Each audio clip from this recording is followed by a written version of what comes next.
మీకు తెలుసా, భగవంతుడు మనిషిని సృష్టించినప్పుడు అన్నీ ఇచ్చాడు, కానీ ఒకటి మాత్రం తన పాదాల కిందే దాచాడు.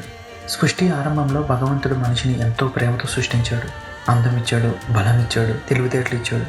అంతేకాదు, లోకంలో జీవించడానికి కావాల్సిన చాతుర్యాన్ని కూడా ఇచ్చాడు. అయితే ఇదే సమయంలో ఒక విశేషమైన విషయం జరిగింది. ఒక అమూల్యమైన వరం ఆయన చేతి నుంచి జారి కింద పడింది. భగవంతుడు దాన్ని చూసి తన పాదాల కిందే దాచారు. మనిషిని భూమిపైకి జీవించడానికి పంపించిన తర్వాత మహాలక్ష్మీదేవి విష్ణుమూర్తిని ఇలా అడిగింది, ప్రభు, మీ పాదాల క్రింద మీరు దాచింది ఏమిటి? మనిషికి ఎందుకివ్వలేదు? అప్పుడు విష్ణుమూర్తి సున్నితంగా చిరునవ్వు చిందించి ఇలా అన్నాడు, నేను సృష్టించిన మనిషి భూమిపై నేను ఊహించినట్టుగా ఉండడు.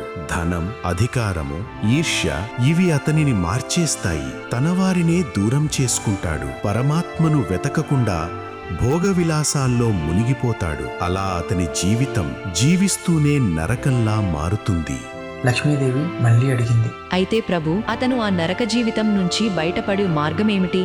విష్ణుమూర్తి గంభీరంగా సమాధానం ఇచ్చాడు, నేను నా పాదాల క్రింద దాచింది అదే అతని రక్షణ. అది శాంతి. లోకంలో అన్నీ పొందినా మనసులో శాంతి లేకపోతే జీవితం అసంపూర్ణం. ఆ శాంతి కోసం మనిషి చివరకు నన్నే వెతుకుతాడు. నా పాదాల వద్దే అతనికి నిజమైన శాంతి లభిస్తుంది. అందుకనే మనిషి జీవితం అంతా వెతుకుతూనే ఉంటాడు. ఎందుకంటే అతను వెతుకుతున్నది సంపద కాదు, శాంతి.